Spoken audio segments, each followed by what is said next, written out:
அடமானத்தில் இருக்கும் தங்க நகையை மீட்கும் சிறந்த வழி பிரைம் கோல்ட் ஹப். தொடர்புக்கு 9840551787. தங்கத்தை மட்டுமல்ல, தன்னம்பிக்கையையும் மீட்டுத் தருகிறோம்.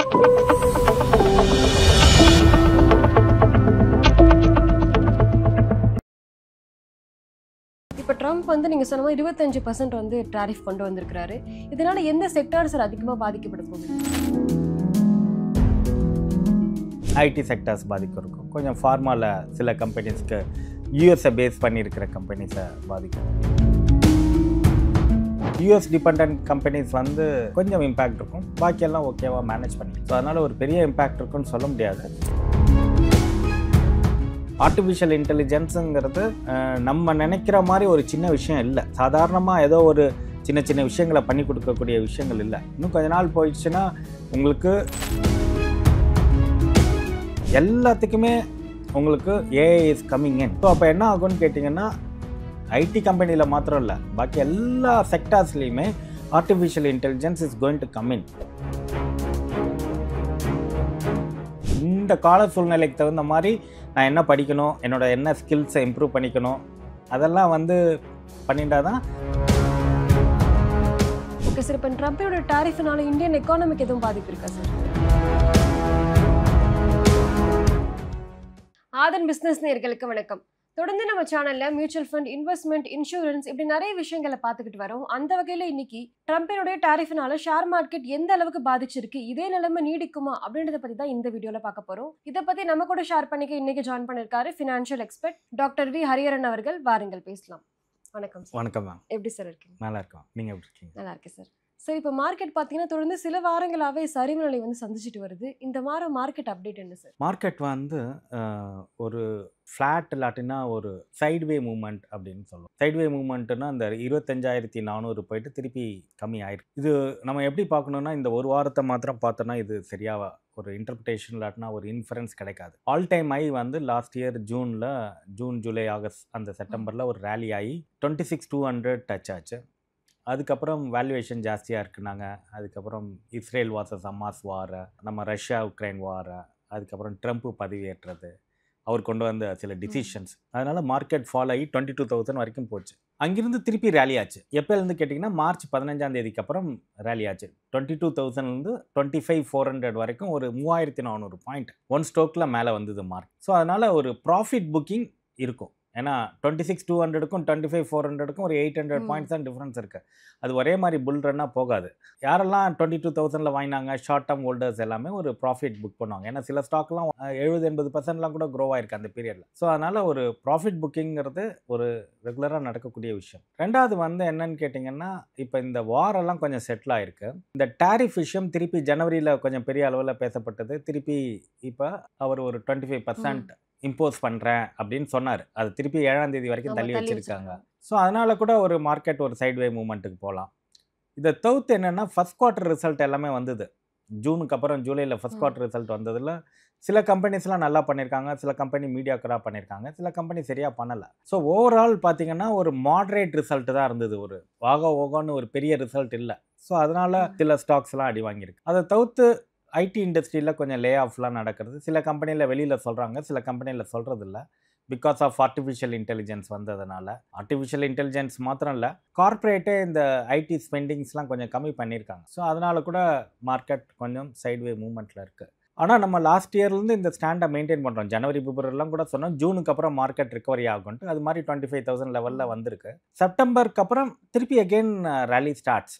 Before Deepavali you can see ஓரளவுக்கு பெட்டராக வர்றதுக்கான வாய்ப்புகள் இருக்குது. ஸோ அதனால் இந்த லாஸ்ட் வீக்குன்னு பார்த்தீங்கன்னா சைட்வே மூவ்மெண்ட், இதை வந்து கொஞ்சம் கோரிலேட் பண்ணி பார்த்துக்கணும். இது ஏதோ இப்போதைக்கு நடந்த ஒரு வீக்லி ஈவெண்ட் ஒன்றும் கிடையாது. இட்ஸ் அ நார்மல் தான், ஆஸ் யூஷுவல் தான். கண்டிப்பாக சார். இப்போ ட்ரம்ப் வந்து நீங்கள் சொன்ன மாதிரி 25% வந்து டாரிஃப் கொண்டு வந்திருக்கிறாரு. இதனால எந்த செக்டார் சார் அதிகமாக பாதிக்கப்பட போகுது? இல்லை, இது எதிர்பார்த்தது தான். இது ஒன்றும் எதிர்பார்க்காம இருந்ததில்லை.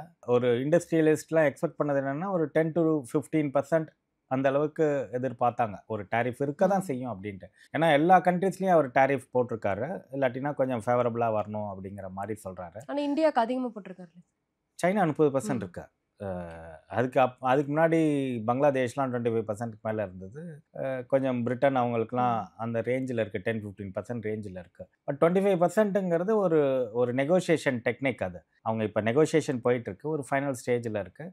ஸோ அது கொண்டு வரதுக்காக ஒரு கொடுக்கப்பட்ட ஸ்டேட்மெண்ட்டாக கூட பார்க்கலாம். பட் இதனால் நமக்கு பாதிப்பு இருக்குமா அப்படின்னா, ஷார்ட் டேர்மில் கொஞ்சம் அஃபெக்ட் பண்ண தான் செய்யும். சில இண்டஸ்ட்ரீஸில் அஃபெக்ட் பண்ணும். மெயினாக டெக்ஸ்டைல்ஸ் எல்லாம் கொஞ்சம் இம்பேக்ட் இருக்கிறதுக்கு வாய்ப்புகள் இருக்குது. நீங்கள் சொன்ன மாதிரி ஐடி செக்டாரும் கூட பாதிக்க ஐடி செக்டர்ஸ் பாதிக்கும் இருக்கும். கொஞ்சம் ஃபார்மாவில் சில கம்பெனிஸ்க்கு யூஎஸ்ஐ பேஸ் பண்ணியிருக்கிற கம்பெனிஸை பாதிக்கும். ஆனால் நம்ம புரிஞ்சிக்க வேண்டியது என்னன்னு கேட்டிங்கன்னா, நம்ம இந்தியா வந்து எக்ஸ்போர்ட் ஓரியன்ட் கண்ட்ரி கிடையாது. சைனா மாதிரி எல்லாத்தையும் மேனுஃபேக்சர் பண்ணி வெளியூருக்கு எக்ஸ்போர்ட் பண்ணி எக்கானமியை க்ரோ பண்ணுற கண்ட்ரி கிடையாது. நமக்கு டொமஸ்டிக் கன்சம்ஷனே யூஜாக இருக்குது. நம்மளுடைய பர் கேபிட்டா இன்கம் இன்க்ரீஸ் ஆகிட்டு இருக்கு. அதனால தான் பார்த்தீங்கன்னா மேஜர் ஈவெண்ட் வந்தபோது கொரோனா டயத்துலலாம் கூட நம்ம செல்ஃப் சஃபிஷியண்ட்டாக இருந்தோம். நம்மளே வேக்சின் கண்டுபிடிச்சி நம்மளே பண்ணிட்டோம். ஸோ அதனால் we are not dependent on other countries. அதே மாதிரி டூரிங் ரிசெஷன்ஸ் எல்லாம் கூட நம்மளுடைய ஓன் கன்சம்ஷன்ஸ் இருக்கிறதுனால பெட்டராக இருக்குது. அதே மாதிரி இப்போ ரஷ்யா உக்ரைன் வார் வந்தபோது கூட நம்மளால் விஸ்டாண்ட் பண்ண முடிஞ்சது. ஸோ அதனால் இது ஒரு ஷார்ட் டேர்ம் இம்பேக்ட் தான். லாங் டேர்மில் ஒரு பெரிய இது இருக்காது. காரணம் என்னன்னு கேட்டிங்கன்னா, நம்மளுடைய எக்ஸ்போர்ட் வந்து 11-15% தான் இருக்குது. அப்போ எக்கானமியில் இம்பேக்ட் இருக்குன்னா அந்த 11-15%ல் ஒரு 5-10% இருக்கும். ஓவரால் எக்கானமியில் ஒரு 2-3% தான் இம்பேக்ட் இருக்கும். ஏன்னா நம்மளது வந்து ஐடி இண்டஸ்ட்ரீஸ் 65% சர்வீசஸ் தான் கான்ட்ரிபியூட் பண்ணுது. பட் இருந்தாலும் யூஎஸ் டிபெண்டன்ட் கம்பெனிஸ் வந்து கொஞ்சம் இம்பேக்ட் இருக்கும். பாக்கியெல்லாம் ஓகேவாக மேனேஜ் பண்ணிக்கும். ஸோ அதனால் ஒரு பெரிய இம்பேக்ட் இருக்குன்னு சொல்ல முடியாது. Any bad news is bad news தான் மார்க்கெட். ஸோ அதனால் ஷார்ட் டேர்மில் ஒரு ஜர்க் இருக்கதா. கண்டிப்பாக சார். நீங்கள் முன்னாடி சொல்லியிருந்த மாதிரி ஏஐ டெக்னாலஜி வந்த அப்புறம் வந்து நிறைய ஐடி கம்பெனி வந்து லே ஆஃப் பண்ணுறாங்க. என்ன சார் காரணமாக இருக்கும்? இல்லை, இது எக்ஸ்பெக்டட் தான். ஒவ்வொரு நியூ டெக்னாலஜி வரும்போதும் இந்த மாதிரி ஒரு சைக்கிளிக்கல் சேஞ்சஸ் நடக்கும். அப்புறமா பீப்புள் அடாப்ட் ஆகிடுவாங்க. நீங்கள் 2000க்கு முன்னாடி பார்த்தீங்கன்னா கம்ப்யூட்டர் அப்போ தான் ஃபஸ்ட் டைம் இன்ட்ரடியூஸ் பண்ணினாங்க. இன்ட்ரடியூஸ் பண்ணும்போது பேங்க்லலாம் பயங்கர ஸ்ட்ரைக் நடந்தது. கம்ப்யூட்டரைஸ் பண்ணினா நமக்கு வந்து வேலை போயிடும். நீங்கள் ஒரு 25-30 வருஷம் முன்னாடிலாம் பார்த்தீங்கன்னா லெட்ஜரில் வச்சு எழுதி கொடுப்பாங்க. இப்போ உங்களோட ஜென்ரேஷன்லாம் பாஸ்புக்குங்கிறதே பார்த்துருக்க மாட்டீங்க. நாங்களாம் சின்ன வயசில் பாஸ்புக்கை அப்டேட் பண்ணுறதுக்காக பேங்க்கில் போய் நிற்போம். அவன் என்ட்ரி போட்டு கொடுத்தா தான் நமக்கு தெரியும் பாஸ்புக்கில் என்ட்ரி போட்டாங்கன்ட்டு. பெரிய பெரிய லெட்ஜராக இருக்கும். பேங்க்கில் பெரிய க்யூ நிற்கும் கேஷ் விட்ராவல் பண்ணுறதுக்கு.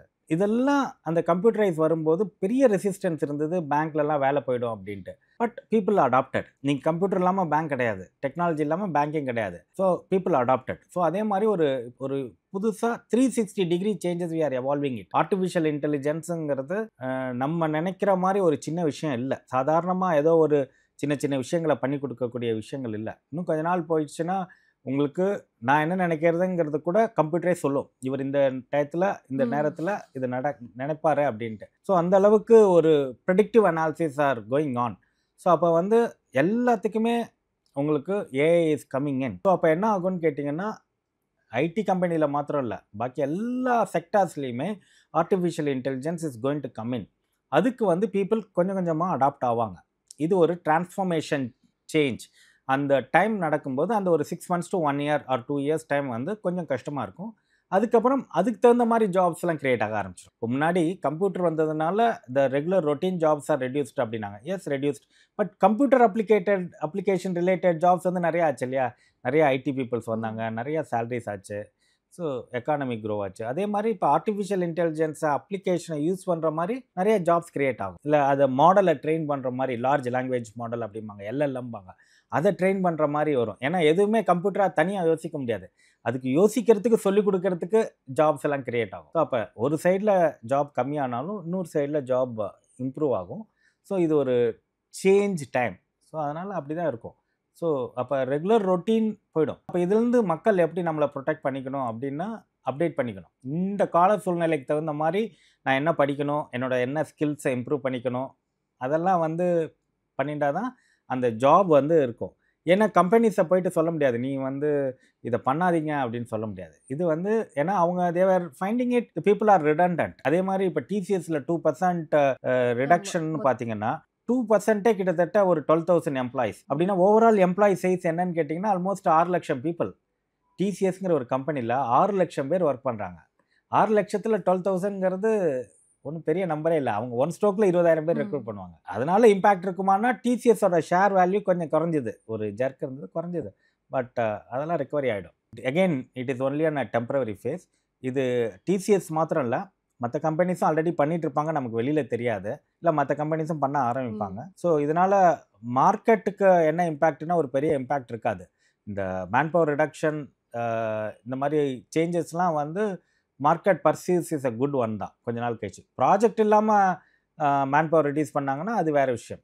பட் ஏஐனால் ரெடியூஸ் பண்ணினாங்கன்னா இட்ஸ் ஓகே. ஏன்னா இன்றைக்கி டெக்னாலஜிங்கிறது டெவலப் ஆகிட்டே தான் இருக்குது, புது புது டெக்னாலஜி வரதான் செய்யும். அதில் வந்து நம்ம தான் எக்யூப் பண்ணி. ஓகே சார், இப்போ ட்ரம்ப்போட டாரிஃப்னால இந்தியன் எக்கானமிக்கு எதுவும் பாதிப்பு இருக்கா சார்? கொஞ்சம் இருக்கும், சில செக்டார்ஸ் இருக்கும். இப்போ டெக்ஸ்டைல்ஸ் எல்லாம் கொஞ்சம் இம்பேக்ட் இருக்கும், ஐடி கம்பெனிஸ் இருக்கும், ஃபார்மா கம்பெனிஸ் இருக்கும், அப்புறம் ஜெம்ஸ் எல்லாம் கொஞ்சம் எக்ஸ்போர்ட் பண்ணுறாங்க யூஎஸ்க்கு, அதில் இம்பேக்ட் இருக்கும். ஸோ கொஞ்சம் இம்பேக்ட் இருக்க தான் செய்யும், இம்பேக்ட் இல்லாமல் இருக்காது.